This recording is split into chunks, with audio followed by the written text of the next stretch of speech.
Welcome everybody, or Shio, which is hello in Cherokee, as we learned on our second adventure session with the Cherokee Elder Gil Jackson.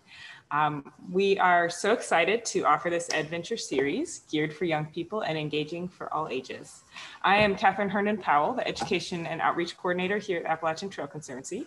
And as most of us have done during this year, we have had to pivot our regular education workshops for teachers, and we went virtual. So this is the sixth of our virtual hike up the trail, starting in Georgia and heading north to Maine, exploring a different subject that is somehow connected to the Appalachian Trail in each state with local educators and partners.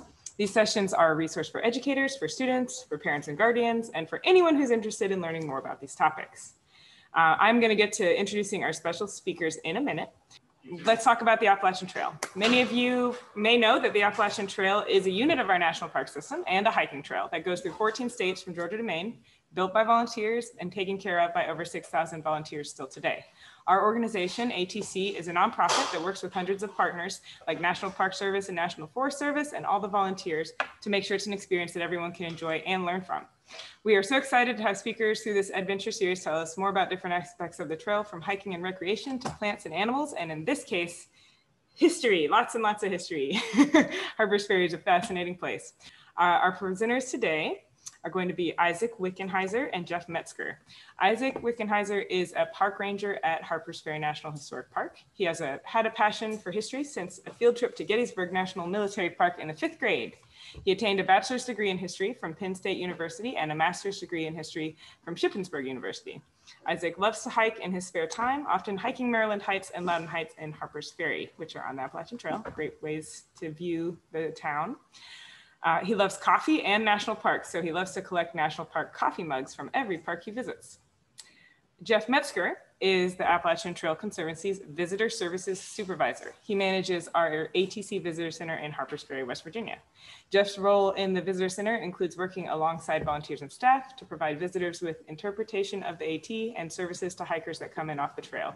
This includes taking hiker photos, giving group presentations, and developing events and programs to promote the AT and educate its users. Born in Oregon, Jeff comes to ATC with a background in natural resources and public lands monitoring. His work history with the Bureau of Land Management gave him experience collecting scientific data in remote wilderness locations across the Pacific Northwest, often along the Pacific Crest Trail. And his favorite part about working in the Visitor Center is how he and his team get to be part of so many of the visitors and hikers' journeys on the Appalachian Trail. So we are going to start with big picture history of all the things that have happened at Harpers Ferry. And then we'll zoom in with Isaac, who's going to tell us all about the history there. And then we will zoom into the Appalachian Trail and to the Visitor Center. And Jeff will tell us more about the history that's connected with that specific site where he's sitting today. So without further ado, I'm going to pass the mic over to Isaac. Thank you, Catherine, and welcome to everyone who are joining us today. Once again, my name is Isaac Wickenheiser, and I'm a park ranger at Harpers Ferry National Historical Park. Harpers Ferry is a special place, and it has played a key role in our national history. Now, in 1776, we declared that it was a truth held self-evident that all men are created equal. But who all men are, who gets to be equal, who gets to be free in America, has been debated, redefined, defended, and contested throughout American history.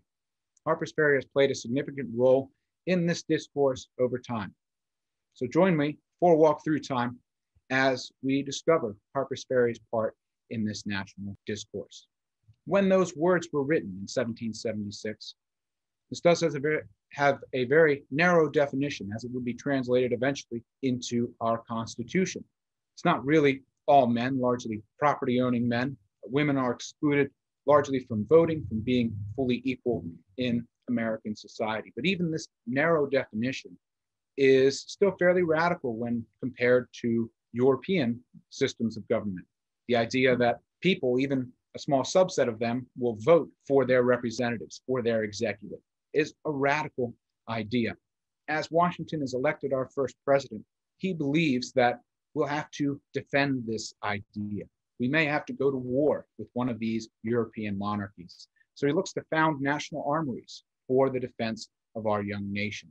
There will be an armory founded in the north, in Springfield, Massachusetts. And then he will found a southern armory in Harpers Ferry, Virginia. Now, important to remember is that West Virginia did not exist when our nation was founded. In fact, it didn't exist until the middle of the Civil War. At that time, up through the Civil War, it was all part of the greater state of Virginia.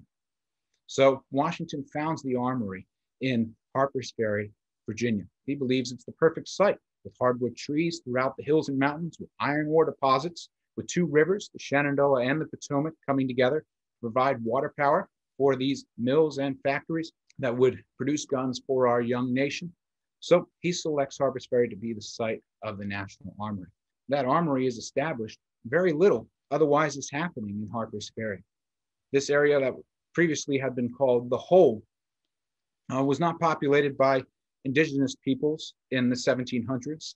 They had moved through this area for thousands of years, but by the 1700s, there are no permanent settlements here in what they call the Hole, in the gap at the Blue Ridge Mountains. There are almost no settlers, European settlers here, as Washington looks to found the armory here.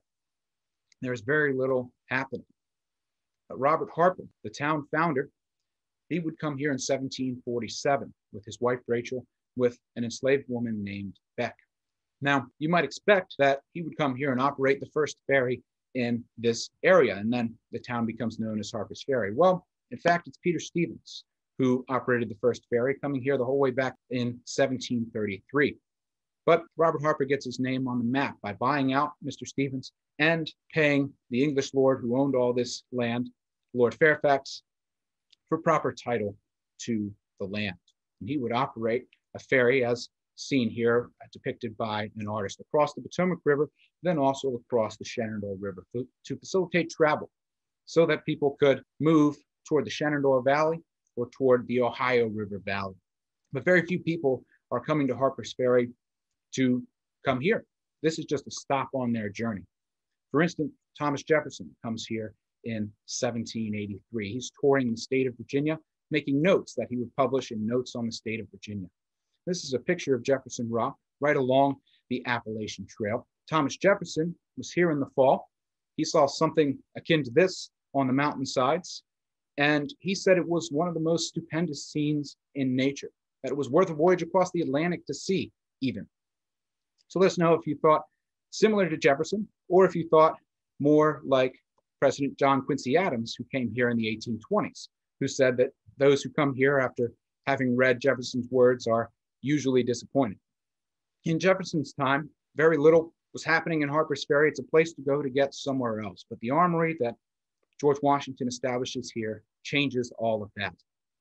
It would make Harpers Ferry a destination to come, to live, to work, and it would lead to a boom in Harpers Ferry. Many would come here drawn by the armory, including Meriwether Lewis. Before they set off on the Corps of Discovery, Lewis came here to gather weapons and supplies from the United States Armory here. Seen in the picture, that large building kind of in the center is the large arsenal where they stored weapons that were made here. Lewis gathered weapons and supplies for that expedition to the Louisiana Purchase territory. But others came here to live, to work, to open further mills and factories, which would be powered by these two rivers, Shenandoah and Potomac, including someone named John Hall, who came with a contract to build rifles for the United States government. He would build his rifles using the process of interchangeability by utilizing machines to manufacture parts of the gun that were so exactly alike as to be interchangeable. Now, the interchangeability concept can be a little complex, but essentially, if you've ever gone to a hardware store and copied a key to your house, your car, your apartment, what have you, then you have witnessed the principle of interchangeability. You're making an exact interchangeable copy of that key. And that's what John Hall pioneered when he came here in 1819.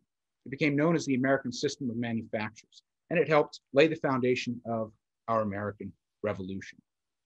But it was just one part of the explosive growth of Harpers Ferry, fueled by the armory and fueled by transportation networks like the Chesapeake and Ohio Canal and the Baltimore and Ohio Railroad. Both came through the Potomac Water Gap, utilizing it as a shortcut to reach the Ohio River Valley to the northwest. They're utilizing this natural corridor in their race to open up the interior of America for commerce.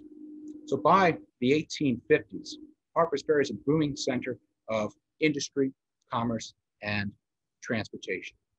It is a town of over 5,000 residents in the early 1850s, continuing this meteoric growth. But that growth would come to a screeching halt as the Civil War dawned upon our nation in 1861. In fact, the death and destruction of the Civil War would be foreshadowed by death and destruction in Harpers Ferry in 1859, when the white radical abolitionist named John Brown came here in an attempt to begin a campaign to end the institution of slavery. John Brown was a radical abolitionist. He believed that slavery was evil, that it had to be abolished. Over the course of his life, from 1800 up through 1859, when he came here, he had seen the population of enslaved people in America grow from just under 900,000 to almost 4 million. To Brown, that was unconscionable. As he said, slavery, throughout its entire existence, is none other than the most barbarous, unprovoked, and unjustifiable war of one portion of its citizens upon another portion, the only conditions of which are perpetual imprisonment and hopeless servitude, or absolute extermination, in utter disregard and violation of those eternal and self-evident truths set forth in our Declaration of Independence. So he's referencing those words that all men are created equal and calling us a nation of hypocrites. However, this would not be his first strike against slavery. He did lash out in 1856 in Kansas as that territory was moving through the process of becoming a state, as there were battles called Bleeding Kansas to decide whether that would be a free or a slave state as it entered the Union. Brown, leading several others, killed 5 pro-slavery settlers out in Kansas at what was called the Potawatomi Massacre. That event would touch off Bleeding Kansas, that powder keg that had built up there between pro and anti-slavery forces. But Brown would leave Kansas looking to affect slavery on a national scale. And he believes that Harpers Ferry is the perfect place to do so because of the armory that's here. That armory, he believed if he were to capture it, it would, in his words, act as a trumpet blast to the local enslaved population. They would be inspired to rise up and they would join with him. And then Brown is looking at the landscape, these Blue Ridge Mountains, as a perfect avenue of invasion as they extend south along the Appalachian Mountains, where the Appalachian Trail continues. Brown is thinking of hiking into those mountains, not for recreation, but for launching further and further attacks to liberate enslaved people further and further south as he went. He believed that eventually he could bring the entire slave system in America down upon itself. He would launch that raid in October of 1859 on the night of October 16th. 21 men would come with him, 16 white, 5 African-American. 3 of the 16 white men who came with him are sons of John Brown. They, like their father, are entirely convinced that slavery is evil, that it must be abolished, and that radical action is necessary to do so. They would launch their strike here in Harpers Ferry, and they would capture the armory. But within 36 hours, the raid would be brought to an end by federal soldiers. United States Marines sent here from the nation's capital. The raid would be put down. Brown, several of his men would end up captured. 10 of Brown's men would end up being killed over the course of the raid. 4 local townspeople, 3 enslaved people are also killed as the raid goes on.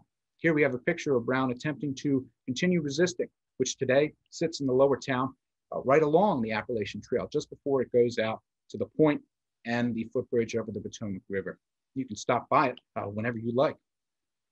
But Brown is trapped in that building with some of his men. They attempt to resist, but of course they are unsuccessful. These United States Marines, led by Army Colonel Robert E. Lee, would assault the building, capture Brown and his men on the morning of the 18th of October, 1859. Brown and his men would fail to liberate anyone completely and permanently. So it would be a failure. However, Brown's actions would cause a firestorm of controversy throughout the nation. For his part, it comes to a quick end. Over the course of 6 weeks after he launched the raid, he is put on trial by the state of Virginia. He is found guilty of murder, treason, and inciting slave rebellion, and he is put to death on December 2nd of 1859.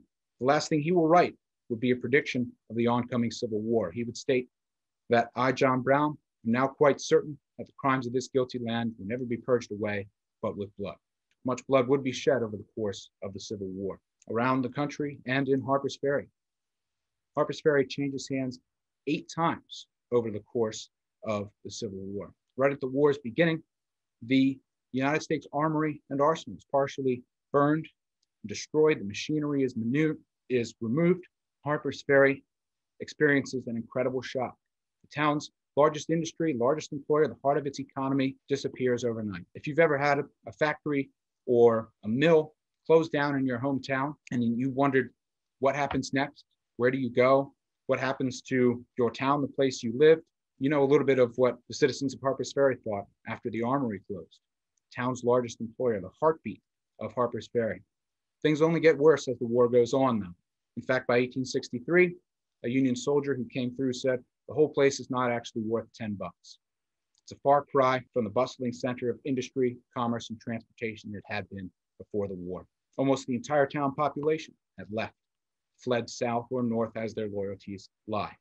But the war would bring great change to our nation and to Harpers Ferry, not just great destruction. It would transform our nation through the Emancipation Proclamation and the 13th Amendment, which translates that into law, ending slavery as a formal institution in America as our country came together after the war. Some 4 million people would be granted their freedom. And for Harpers Ferry, it's also in a new state by the end of the war. West Virginia, created on June 20th of 1863, our nation's 35th state. Harpers Ferry would see the fruit of emancipation. A school would be founded here to educate former enslaved people, teach them the basics of reading, writing, and arithmetic.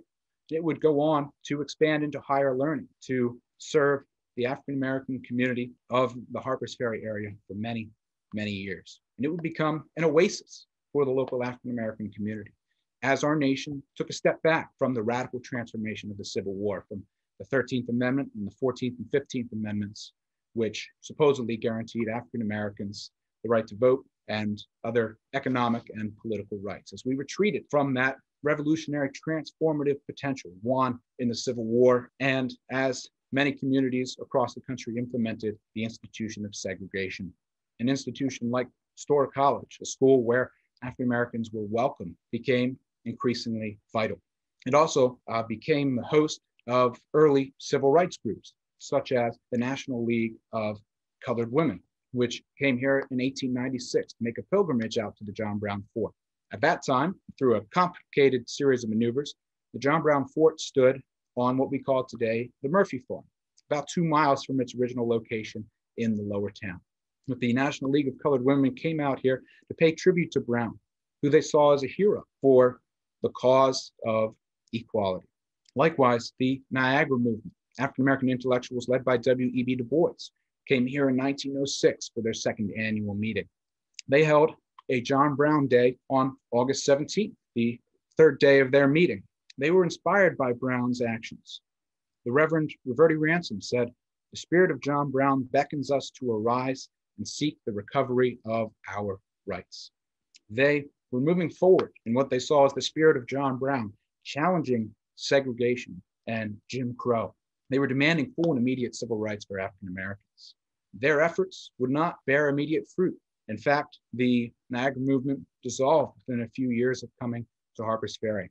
But many of the men and women who helped found the Niagara movement, former members of the National League of Colored Women, they helped found the National Association for the Advancement of Colored People, which would lead the legal fight against segregation for many years.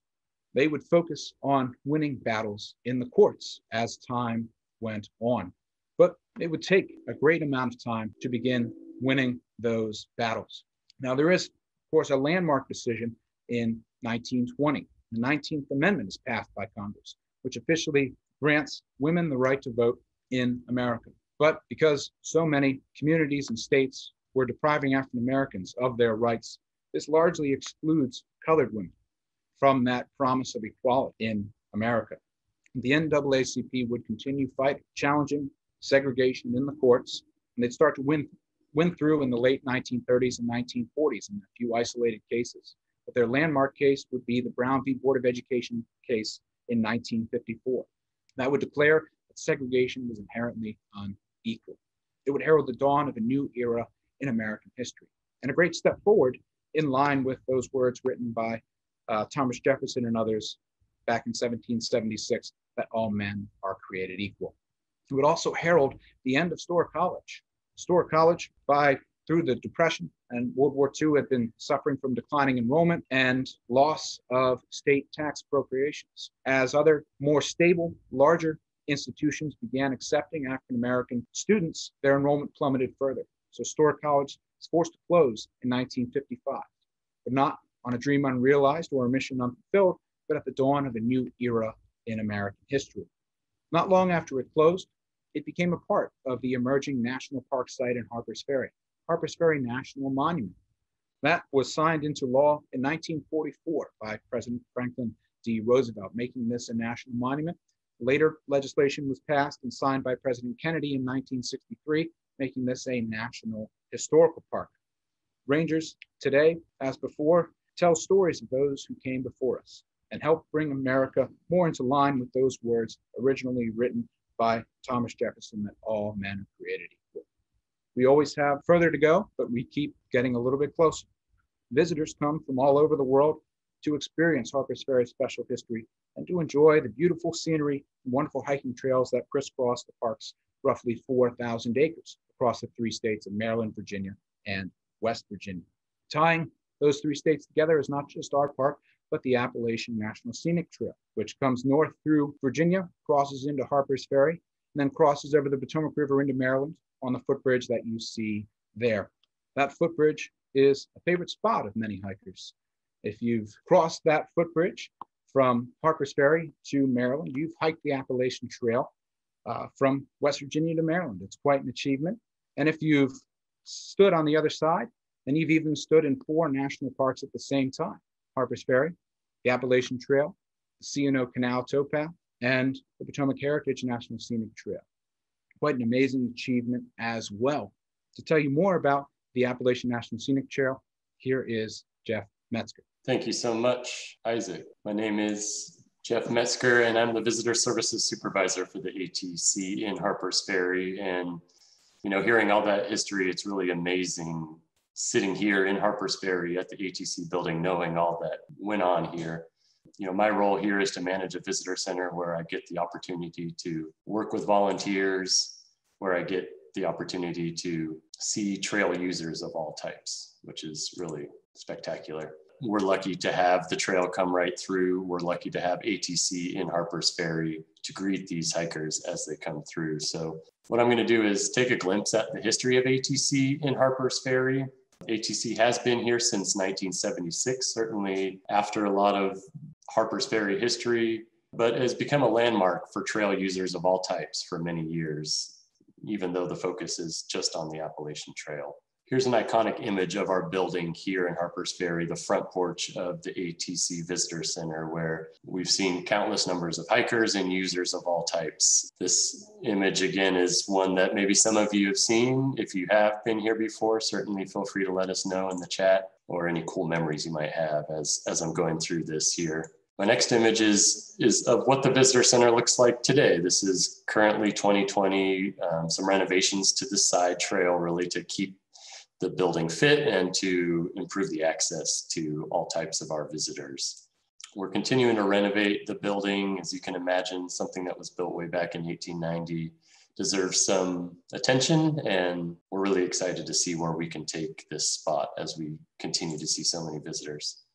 Shifting now, here's an image of a junior ranger in front of really the iconic ATC sign on the front porch. But shifting forward and connecting really history and the ATC here in Harpers Ferry, we're going to take a look at really who's been here. What is the history of this building?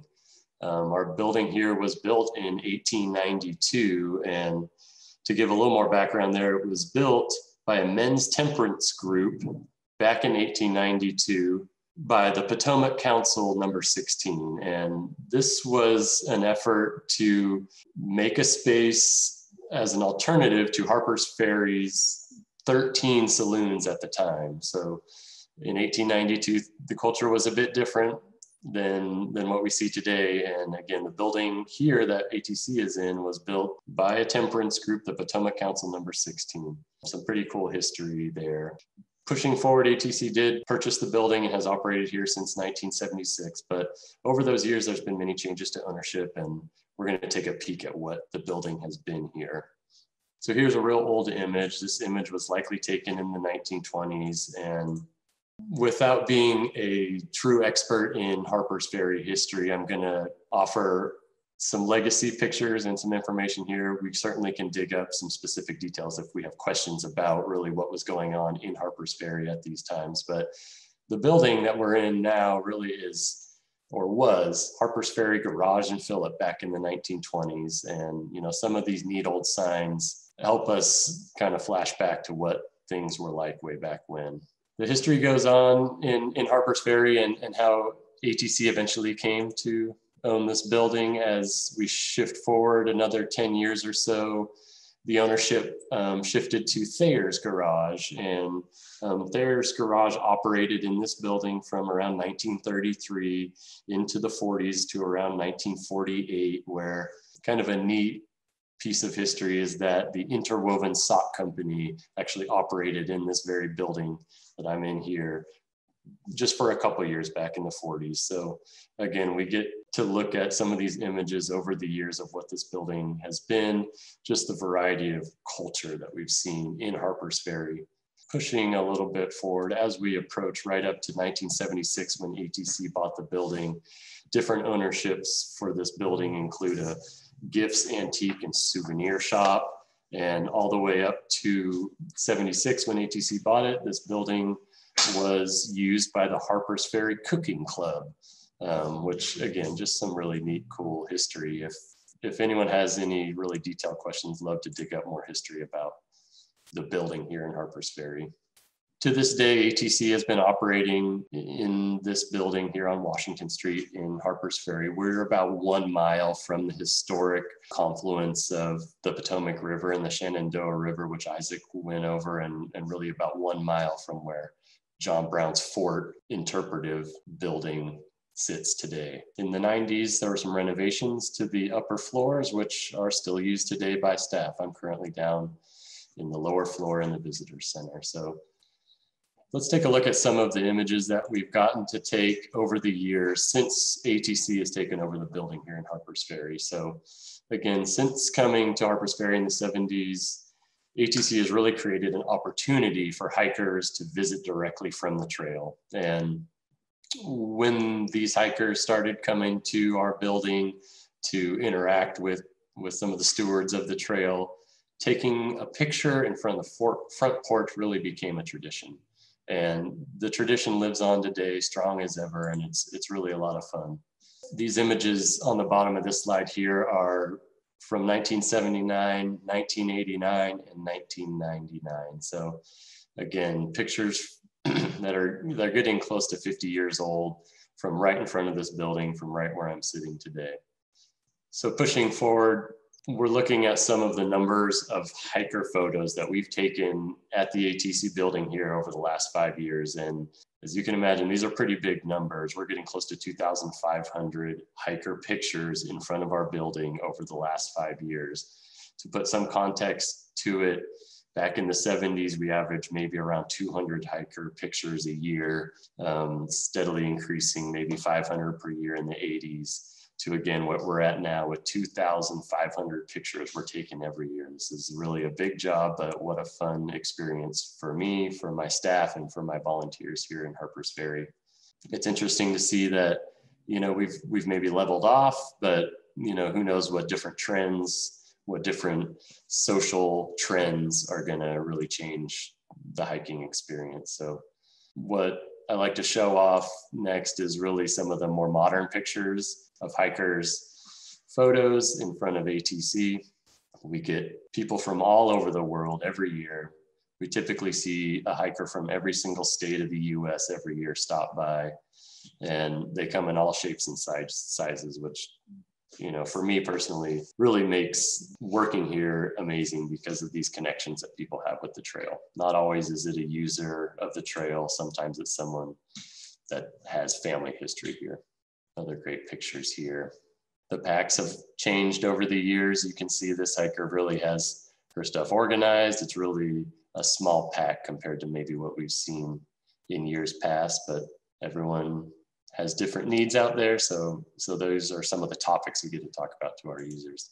We also get to see some young folks, and really we're working hard to appeal to the next generation. We really get encouraged by seeing young kids, the next stewards of our trail, and we're continuing to work every day to get more of the next generation integrated. So pushing on to some other things that ATC is doing in Harpers Ferry here, and that's going to go along with the events and programs that we offer. So of course, with our organization being right in the heart of Harpers Ferry, all the visitors that may come to really the National Historic Park, it gives us an opportunity to promote our mission, really celebrate the trail with the public as they come to Harpers Ferry. So different events and programs that ATC is offering right here in town include seasonal holiday events. We've run an annual flip-flop festival in conjunction with Harpers Ferry Historic Town Foundation. We've promoted and helped lead guided hikes and programs, offering trail information, local information. And we've also established Harpers Ferry as an AT community. Let's look a little bit more at some of these programs. Typically, we have a holiday celebration. In years past, we've had book signings, we've had guest speakers, and this is really an intimate and festive way that we can connect not only our trail users, but our staff and our volunteers to really reflect on the trail and come together over some special times for everyone. These holiday celebrations can really be great. This image is of really a trail icon, Mr. Fabulous, celebrating his recent book called The Unlikely Thru Hiker. The Flip Flop Festival, as I mentioned, is really a celebration of the outdoors in Harpers Ferry, the local town of Bolivar, and the Appalachian Trail. This is a big joint effort and a community effort to bring folks out, celebrate these trail users, and really try to make a connection between the culture of hiking, long distance hiking, and how to safely and properly hike on the trail. Educational workshops all throughout the festival, and also opportunities to visit the Harpers Ferry community and the merchants that might be in there.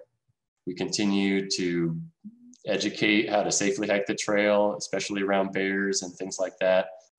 Educational programs really like this are a really highlight and really a fun part of the visitor center in Harpers Ferry. Every year we bring in school groups, we bring in traveling older groups like the Road Scholars and really some different hiking clubs to help educate them on not only ATC's programs and initiatives, but really locally how they can get involved in the AT and get involved in different programs. So, educational programs are what we're going to continue our focus on. And I look forward to seeing not only those young enthusiasts of the trail, but continue to spread education to those older folks too. So as we get to the end of my piece here, I want to bring up this image of Benton Mackay. And while we're looking at ATC's history, specifically in Harpers Ferry and the culture that has come from ATC being here, really there's a deeper history to ATC. And with that, we're starting to look back at Benton Mackay, who really was a regional planner, but really the man who went public with his proposal of the Appalachian Trail back in 1920. So we've hit 100 years ago that the plan was put in front of the faces, in front of the public about the AT. And we're going to continue as an organization to celebrate Benton during this time and reflect on whether or not we'd be here without his efforts. So with that, we're going to open up some questions. Thanks to everyone for your participation here, and let us know if you have more questions. I'll shift it over to Catherine. Awesome. Thank you, Jeff. We've just learned, Harpers Ferry, super rich, interesting place for historical events that shaped our nation. So I'm going to ask what I want to know, which is, has the Appalachian Trail always followed the exact same route through Harpers Ferry? I can jump in first, Isaac, and maybe you can follow up with any other details. I guess the quick answer is no, it has not followed the same path through Harpers Ferry as it is today. And some of those images of the hikers from 1979 really didn't get the opportunity to come in right off of the trail where they were close and still made their way. There were different bridges open at the time. And again, the access was different. I'm not sure, Isaac, if you have exact dates of when relocations happened through Harpers Ferry. Well, for instance, the footbridge over the Potomac River has certainly not always been there. Actually, it was only in the 1980s that was put in. A Maryland representative, Goodloe Byron, pushed for that. I see a question here from Susie. Is the footbridge reopened? Well, that was another recent reroute. Unfortunately, the bridge was partially destroyed in a derailment last winter, just before Christmas. And it was closed for quite a while, but in July, it was fully repaired and it reopened, has been open since, thankfully. But additionally, on Loudon Heights, where the trail comes out of Virginia, crosses over into West Virginia, there have been some reroutes over time as they have identified and looked to preserve historical ruins there. From some, especially Civil War activity. What trail leads to the best viewpoint in Harpers Ferry? Ooh. I'll jump in first again, let Isaac maybe follow up. I would say our most popular asked about trail is going to be called Maryland Heights, and that's across the Potomac River from Harpers Ferry, historic lower town. And from the ATC Visitor Center, it's about a three and a half mile hike all the way up to the top of what is Maryland Heights, really cool cliffs looking onto Harpers Ferry. You know, there's different distances that you can turn this hike into, but I would expect that Isaac would probably say that Maryland Heights is the most popular and probably the best viewpoint in Harpers Ferry. It's certainly the most popular, the cliff overlook. That's kind of our iconic postcard picture. My personal favorite is the Loudon Heights Split Rock overlook. Off the Appalachian Trail onto an orange blaze trail to the blue blaze going out to the cliff on Loudon Heights. And it looks back towards the town similar to Maryland Heights. But you're a little further back. That's maybe a 7-mile round trip hike starting from downtown. But that's just my personal favorite. There are many views to pick from, and many I have fallen in love with at different times while I've been here. Why was the AT created in the first place? You know, there's a lot of cool reasons why the AT was created.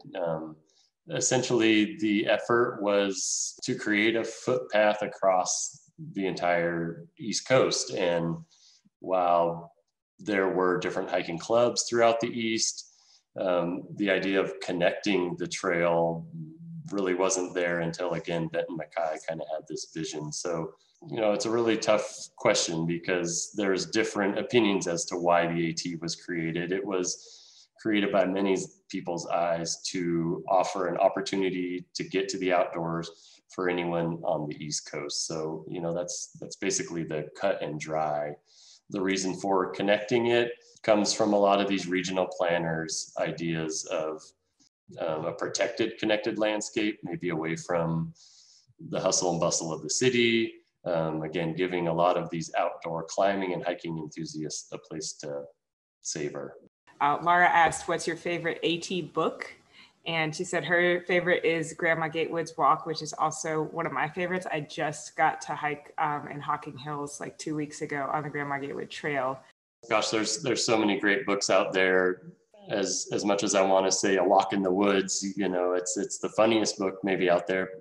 As far as my favorite, you know, what I've come to really think is the coolest book is our AT Companion. I know that's not really a book, but the idea of laying out the trail mile by trail mile is just really a cool resource, I think. I think knowing that there's books out there to help you guide through the trail really can make these hikers successful. So not only is it a neat, informative book, but it's a safe book too. So that's my thoughts on that one. I'd probably gravitate towards A Walk in the Woods myself, but there's certainly a lot of great options out there. Just want to say that the Appalachian Trail Conservancy is a nonprofit, and for nearly 100 years, as Jeff was just saying, people from all over the world of all ages and backgrounds have helped to keep the dream of the Appalachian Trail a reality. So if you love the trail and you want to protect, manage, and advocate for it, please consider becoming a steward yourself by joining us at appalachiantrail.org.